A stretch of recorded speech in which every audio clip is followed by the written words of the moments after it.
ఇంగ్లీష్‌లో మాట్లాడాలంటే భయమా? మీలాంటి వాళ్ళ కోసమే spoken English personal training classes వెంటనే జాయిన్ అవ్వండి. నమస్కారం. నేను మీ సంగీత. రోజు రోజు బంధాలు వాల్యూ లేకుండా పోతున్నాయి. ఎలా అంటే ఇప్పుడు తల్లి, కొడుకు సంబంధం లేదు. బాబాయి, పిన్ని సంబంధం లేదు.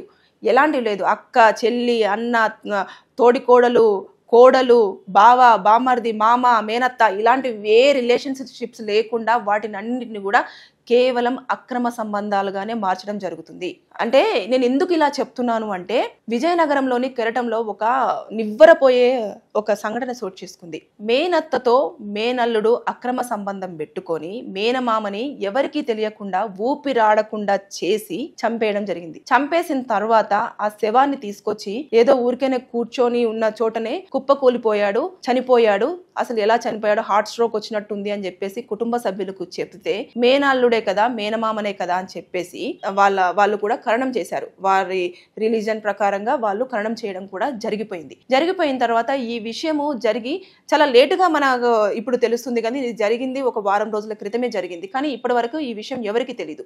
కానీ ఎవరైతే మేనమామ కృష్ణ ఉన్నాడో మేనల్లుడు సాయి చేతిలో చనిపోయాడు అన్న విషయాన్ని సాయి వాళ్ళ ఫ్రెండ్స్ త్రూనే బయటికి రావడం జరిగింది. అది ఎలా అంటే ఇప్పుడు సాయికి ప్లస్ తర్వాత ఆ మేనత్తకి అక్రమ సంబంధం ఉంది అన్న విషయము ఈ మేనమామ కృష్ణకు తెలిసి సాయిని పలుమార్లు ఇదేమంటారు అలర్ట్ చేశాడు.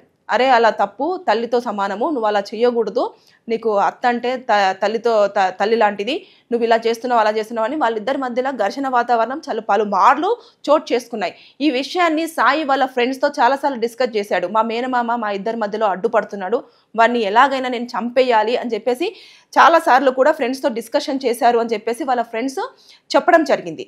అంటే ఆ మేనత్తకు ఉన్న సంబంధంని కంటిన్యూ చేయాలి అంటే అడ్డుగా ఎవరున్నారు? మేనమామ ఉన్నారు. సో చంపేయాలి అన్న ఒక్క మైండ్ సెట్లోనే ఆ అబ్బాయి ఉండడం జరిగిన తర్వాత మేనమామ మద్యం మత్తులో ఉన్నప్పుడు ఇతను కూడా మద్యం సేవించినప్పుడు వాళ్ళిద్దరి మధ్యలో కూడా నువ్వు నా భార్యను వదిలేయాలి, నువ్వు అసలు మా ఇంటికి రాకూడదు, నువ్వు ఊరికే పద్దాక మా ఇంటి దగ్గరకు వచ్చేసి నువ్వు మా భార్యతో ఉన్న అక్రమ సంబంధం నాకు తెలిసిపోయింది, నువ్వు ఇంకొకసారి నా ఇంటి దరిదాపుల్లోకి వస్తే అసలు బాగోదు అని చెప్పేసి వార్ను చేసినప్పుడు వారిద్దరి మధ్యలో గొడవ జరిగింది. అంటే నేను మారిపోయాను మామ, నువ్వు రా, నేను నీతో మాట్లాడతాను అని పిలిచి మద్యం తాగించి ఇతను తాగి ఈ డిస్కషన్ అంతా వచ్చిన తర్వాత ఒకేసారి చేయితోటి గొంతును పట్టుకోవడం జరిగింది. పట్టుకొని గొంతును గట్టిగా ఏమంటారు అలా గట్టిగా అదిమి పట్టుకునేసరికి ఊపిరాడక కృష్ణ అక్కడికక్కడే చనిపోవడం జరిగింది. చనిపోయిన తర్వాత ఏమీ తెలియనట్టు భుజం మీద వేసుకొని ఇంటికి తీసుకొచ్చి కుటుంబ సభ్యులకు శవాన్ని అప్పచెప్పితే వారు కరణం చేశారు. మరి ఏం జరిగింది ఏంటి అనేది కూడా చేయలేదు. ఎందుకంటే అక్కడ నమ్మకం, మామ అల్లుళ్ళే కదా అని చెప్పేసి అన్న నమ్మకం. ఈ విషయము కేవలం వారిద్దరి మధ్యలో ఫ్రెండ్స్ మధ్యలో ఉన్న విషయము బయటికి ఎలా వచ్చిందంటే ఎవరైతే సాయి ఫ్రెండ్స్ ఉన్నారో వారు తాగిన మత్తులో ఎవరితోటో ఈ కృష్ణను చంపేసింది సాయి అని చెప్పేసి వాళ్ళ అత్తతో ఉన్న సంబంధాన్ని కంటిన్యూ చేయడం కోసము చంపాడు అని చెప్పేసి అన్న వార్త బయటికి రావడంతో ఇప్పుడు ఈ విషయము డిజిటల్ మీడియాలో హల్చల్ అవుతుంది. అంటే ఎంత దారుణమైన సంఘటన చెప్పండి. కుటుంబంలో నమ్మకాలు అనేవి రోజు రోజుకు చచ్చిపోతున్నాయి. చంపేస్తున్నారు కూడా, చచ్చిపోవట్లేదు, చంపేస్తున్నారు. బంధాలను మర్చిపోతున్నారు. తల్లి వయసు ఉంటుంది, తల్లి లాంటిది, అలాంటి ఆవిడతో అక్రమ సంబంధం ఏంటి? దానికి తోడు అడ్డుగా ఉన్నాడని చెప్పేసి మేనమామ. చిన్నప్పటి నుంచి మేనమామ మేనల్లుడు బంధం అనేది చాలా డిఫరెంట్. అలాంటి బంధము అంటే ఇప్పుడు ఏదైనా కష్టం వస్తే అల్లుడు మామతో చెప్పుకుంటాడు, మామ ఖచ్చితంగా అల్లుడి బాధలు తీరుస్తారు అని చెప్పేసి మనం చూస్తూ ఉంటాము. అంత మంచి బంధాన్ని జస్ట్ కేవలము అత్త కోసం అని చెప్పేసి సొంత మామనే చంపేసిన తర్వాత ఇప్పుడు పరారీలో ఉన్నాడు సాయి. పోలీసులు మొత్తం కేసు ఫైల్ చేసేసుకున్నారు. ఇప్పుడు వారికి రిలీజన్ ప్రకారంగా ఖననం చేశారు కదా, ఇప్పుడు ఆ బాడీని బయటకు తీసేసి మళ్ళీ పోస్ట్ మార్టం చేసి తర్వాత ఎలా చంపారు ఏంటి అని, ఒంటి మీద ఎలాంటి గాయాలు లేవు, ఎలాంటి మరకలు లేవు, ఏమీ లేకుండా జస్ట్ గొంతు నులిమి మాత్రమే చంపారు. కాబట్టి అది అక్కడి వరకు మనకు తెలిసిన ఇన్ఫర్మేషన్. కానీ ఇప్పుడు పోస్ట్ మార్టం చేసిన తర్వాత అసలు ఏం జరిగింది అనేది పూర్తి స్థాయిలో బయటికి వస్తాయి. పోలీసులు మాత్రం కేసు ఫైల్ చేసేసుకున్నారు. ఇప్పుడు సాయి కోసం మాత్రము టీం అంతా కూడా సెర్చ్ చేస్తూ ఉంది. అతను దొరికితే ఖచ్చితంగా తీసుకొచ్చేసి మర్డర్ చేశాడు కదా, చంపేశాడు కాబట్టి అతనికి ఖచ్చితంగా 7 సంవత్సరాల జైలు శిక్ష పడే అవకాశాలు ఉంటాయి. అక్రమ సంబంధము పెట్టుకున్నాడు కాబట్టి దాని ప్రకారంగా కూడా ఆ అబ్బాయి పనిష్మెంట్ ఉంటుంది ఆ అబ్బాయికి. అంతేకాకుండా ఇక్కడ ఇంకొక ముఖ్యమైన విషయం ఏంటంటే భర్త చనిపోయాడు, కానీ భార్య ఇప్పటి వరకు ఎలా చనిపోయాడు అనేది మాత్రం చెప్పలేదు. తనతో దానికి తోడు భర్త చంపిన విషయంలో భార్య హస్తం ఎంతవరకు ఉంది అనేది కూడా ఇప్పుడు దర్యాప్తు జరగాల్సిన అవసరం ఎంతగానో ఉంది. కుటుంబ సభ్యులు ఇప్పుడు ఆవిడని అనుమానిస్తున్నారు.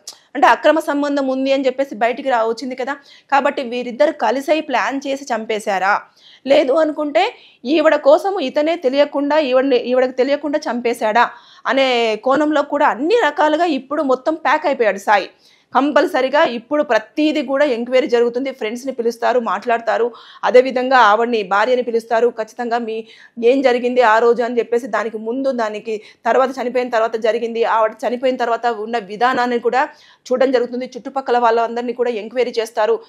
ఎంక్వైరీ చేసిన తర్వాత అసలు మొత్తము ఇన్వెస్టిగేషన్ చేసి అన్ని ఎవరైతే స్టేట్మెంట్స్ చుట్టుపక్కల వాళ్ళది కానివ్వండి, ఆవిడది కానివ్వండి, ఫ్రెండ్స్ది కానివ్వండి, సాయి దొరికితే సాయి స్టేట్మెంట్ కానివ్వండి, ఇవన్నీ తీసుకున్న తర్వాత అప్పుడు అతని మీద ఇంకా ఎలాంటి కేసులు అట్రాక్ట్ అవుతాయి అనేది కూడా చూడడం జరుగుతుంది. ఇప్పుడైతే మర్డర్ చేశారు కాబట్టి ఆ ఒక కేసుతో పాటు అక్రమ సంబంధం ఇల్లీగల్ అఫైర్ పెట్టుకున్నారు కాబట్టి అదొకటి కేసు అయితే మనకు స్పష్టంగా కనిపిస్తుంది. కానీ ఇంకా లోపలికి వెళ్తే ఎన్నిసార్లునైనా వీళ్ళు మర్డర్ అటెంప్ట్ చేశారా, ఈవిడ మీద కూడా ఎలాంటి కేసులు అట్రాక్ట్ అవుతాయి, ఒకవేళ కనుక ఇన్వాల్వ్ అయ్యి ఉంటే, ఇన్వాల్వ్ అవ్వకపోతే ఈవిడకు తెలియకుండా జరిగినప్పుడు ఈవిడ మరి భర్త కోసము అనుమానాస్పదంగా చనిపోయాడు, ఇన్ని రోజుల వరకు ఆరోగ్యంగా ఉన్న పర్సన్ అని చెప్పేసి ఎందుకు ఆవిడ ముందుకొచ్చి ఎవరితో చెప్పలేకపోయింది, ఇవన్నీ ఇప్పుడు ప్రధానంగా లేవనెత్తే ప్రశ్నలు.